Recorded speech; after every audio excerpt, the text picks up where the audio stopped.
Welcome to Fix It Home Improvement, covering projects that every homeowner should know and great products for home and garden. Hi, I'm JC, and this is where we share weekly home improvement tips. I'm here with my co-host, Cindy. Hello, JC. Hi, Cindy. This week we're going to be talking about Fire Prevention Week, and we'd like to thank Andrew McDonald for liking and sharing the podcast. And our 18th home improvement ebook is with the editor, and we'll let you know when you can download a copy on Amazon. Woohoo! The National Fire Protection Association says between 2016 and 2020, there were on average over 340,000 home fires a year, causing over 2,600 deaths a year. And the leading cause of home fires and fire injuries was from cooking. What is the theme of Fire Prevention Week this year? The theme for 2023 is Cooking Safety Starts With You. The National Fire Protection Association says between 2017 and 2021, every year an average of 158,400 home structure fires were started from cooking activities, and it caused an average of 470 civilian deaths and 4,150 injuries a year. Wow, that's a lot. Yeah, scary. Ranges or cooktops were involved in 53% of reported home fires, 88% of cooking fire deaths, and 74% of cooking fire injuries. What are the main causes of a cooking fire? Unattended cooking or distractions were the leading cause of cooking fires. One study found over 20% of cooking fires started at night when the homeowner fell asleep while cooking. The NFPA, that's the National Fire Protection Association, found that more than 40% of fatal home cooking fires occurred when the victim fell asleep. Wow. A timer is helpful to remind you that you're cooking, but they don't recommend relying on a timer or an alarm to wake you up when your food is done cooking. Right. You need to be awake and alert whenever you're cooking. Yeah. Cooking at high temperatures and the food catching on fire is responsible for almost 2/3 of kitchen fires. Always set the temperature to what the recipe calls for. Many fires were caused because the homeowner wanted to cook food quicker. When the water or moisture boils out of the food or the pan, some food can catch on fire. Frying food or cooking with oil is a common cause of a fire. About half of kitchen fires are started from cooking oil, fat, grease, or butter catching on fire. And a stovetop with grease or oil residue can also start a fire. Keeping flammable items next to a cooktop or range is another fire risk. Keep anything flammable away from the cooking area, like paper towels, dish towels, wood utensils, oven mitts, and food packaging. Okay. What are common flammable cooking items in the kitchen? The Utah State Fire Marshal says the most common flammable cooking items in your kitchen are flour, sugar, cooking oil, cooking alcohols, non-dairy milk, and creamer. Wow. Yeah. Adding flour to a hot pan can cause it to ignite. When sugar gets hot enough, it can ignite. Cooking oils and cooking alcohols are flammable. Doritos and Cheetos are also flammable. What? I know, I was surprised. Non-dairy milk and creamer in powder form can ignite. Non-dairy creamer contains aluminosilicate, which can burn when exposed to high heat or a flame. Seems crazy. Yeah. How quickly can a kitchen fire spread? The U.S. Fire Administration says it only takes about 30 seconds for a small kitchen fire to spread into a major fire. Splattered oil and grease can ignite a dirty cooktop and anything combustible, like paper towels and dish towels. Oil residue on cooking utensils and cabinets can spread the fire.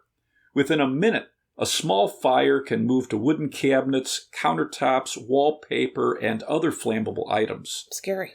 In 2 to 3 minutes, the smoke and gases are toxic. The temperature can get up to 400 to 600 degrees Fahrenheit at head height, which is hot enough to be fatal. Wow.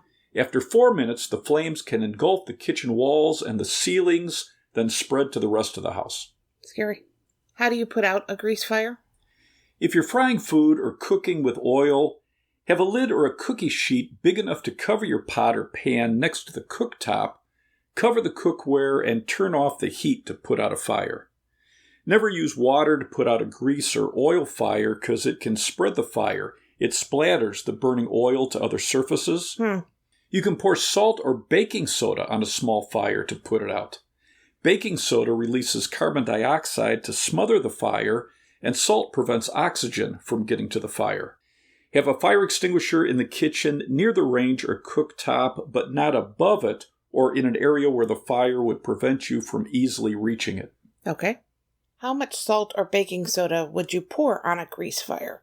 Like a sprinkling, or are you dumping the whole box of baking soda on it?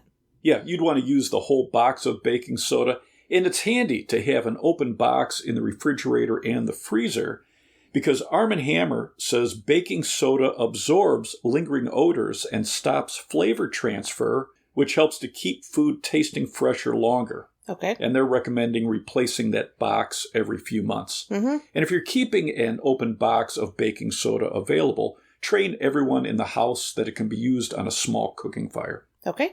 With salt, most of the containers I've seen have a very small opening, so I think that would probably be harder to use than baking soda. Yeah. What type of fire extinguisher should you have in the kitchen? Household fire extinguishers are rated A, B, and C. A is for wood, paper, cloth, and other common combustible items. B is for flammable liquids like oil and grease. C is for electrical equipment. B-rated extinguishers have a low velocity delivery of the fire suppressant, and that helps prevent spreading grease and oil. Okay.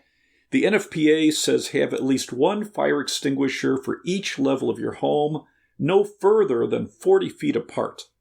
They recommend a 2A 10 BC fire extinguisher for each level of your home and for the kitchen. For the garage, a home theater, or office, have a 3A 40 BC fire extinguisher. What do the numbers mean for the fire extinguisher? For a Class A fire extinguisher, each number represents 1.25 gallons of water, or the fire extinguishing power of that much water. So a 2A would be equivalent to using 2.5 gallons of water on the fire. Way to make it simple.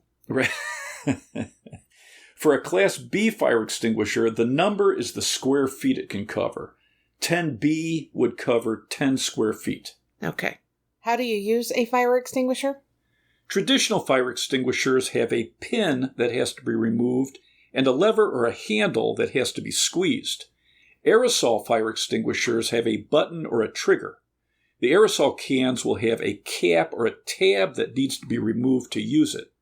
For a traditional style fire extinguisher, you're going to pull out the pin, aim the nozzle or the tube at the base of the fire, squeeze the handle, and sweep the fire extinguisher back and forth to cover the fire. For an aerosol style fire extinguisher, read the instructions for how to remove the tab or the trigger lock for your model. Okay. Review how to use the fire extinguisher with everyone in the house and make sure everyone knows where the fire extinguishers are.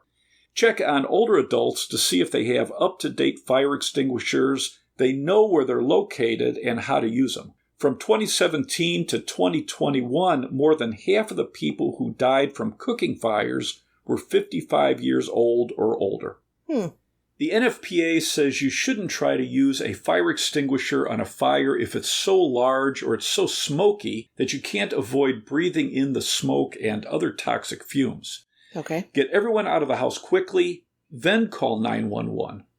If you're using a fire extinguisher, always be aware of your exit and keep your back to the exit so you can make an easy escape if the fire can't be controlled. Okay. How do you know if your fire extinguisher is good? First Alert says traditional fire extinguishers generally have a 10 to 12 year life expectancy. Okay. Put the date on extinguishers when you purchase them. Oh, smart. Disposable, non-rechargeable fire extinguishers should be replaced every 10 years for safety. Check the pressure gauge. The needle should be in the green or the charged area. Look for the expiration date on fire extinguishers without a pressure gauge. Some companies have a code on the fire extinguisher, so check with the manufacturer on how to read that code to find out what year it was manufactured. Most residential fire extinguishers are one-use and non-rechargeable. Okay. How often should you check a fire extinguisher? Kidder recommends following the instructions on the front label of your fire extinguisher and check it once a month to see if it's charged, easy to get to, the pin is in place, and there's no damage to the nozzle, the hose, or the body of the fire extinguisher. Mm-hmm. Some fire extinguishers need to be shaken or turned upside down routinely to keep the chemicals ready for use, so you need to read the instructions on the label or in the box that it came in. Okay. What are some top-rated fire extinguisher companies? First Alert, Kidde, it's Kidde, and Amerex, Amerex. Okay. Where should smoke alarms be placed in your home? The NFPA recommends smoke detectors on every level of your home, inside and outside each bedroom and in the basement. A smoke alarm in the basement should be installed on the ceiling at the bottom of the stairs. Keep smoke alarms 10 feet away from the range or cooktop, and that's going to help prevent false alarms while you're cooking. Read and follow the placement recommendations on the instructions for the type of alarm you purchase, and replace smoke alarms every 10 years. Okay. What are some top-rated smoke alarm companies? First Alert, Kidde, and Xsense. And it's just the letter X dash capital SENSE. Cool. There are smoke alarms and alert devices that are available for people who are deaf or hard of hearing. You should also have a carbon monoxide detector on each level of your home and one outside sleeping areas. Right. Test both types of alarms routinely to make sure they're working. What other cooking safety tips should homeowners know? For an oven fire, turn off the heat and keep the oven door closed. Wait till the fire goes out. Mm-hmm. For a microwave fire, keep the door closed and turn off the unit. Keep kids 3 feet away from the cooktop or range when you're cooking. And turn your pot and pan handles back or to the side so you're not bumping into them or kids can't pull them off the cooktop. Right. The NFPA found electric ranges were responsible for 5 times more injuries than gas ranges, and electric range fires caused about 4 times more property damage. So you have to be aware when you're cooking, whether you're cooking with gas or electric. Right. What are some fire escape planning tips? An NFPA survey says only 1 out of every 3 American households actually have a plan and practice a home fire escape plan. Mm-hmm. So you should have an escape plan, make sure everyone knows the plan and practices it. Know at least 2 ways out of every room if possible. Create an outside meeting place that's a safe distance away from the house. Teach children on how to escape on their own if there's a fire. Right. Close the doors behind you as you leave a room. A closed door can help slow the spread of smoke, heat, and fire. If a smoke alarm sounds, get out and stay out. If you have to escape through smoke, get low and go under the smoke. Call the fire department or 911 once you're outside your home. Okay. Do you have anything else to add? The NFPA says to stay in your kitchen while you're frying, boiling, grilling, or broiling food. If you have to leave the kitchen area, turn off the stove. Be diligent when you're cooking during the holidays. Thanksgiving, Christmas Day, and Christmas Eve are the peak times for home cooking fires. Crazy. Let's wrap this up. You can subscribe to the podcast on your favorite podcast app. If you enjoyed it, please leave us a review. You can check out our home improvement videos on our YouTube channel, Fix It Home Improvement. And you can subscribe to that as well. You can download our ebooks, Home Improvement Solutions, What Every Homeowner Should Know, books 1 through 17 on Amazon.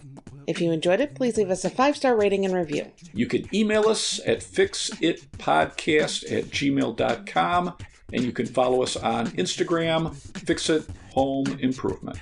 Thank you for listening. Talk to you next week.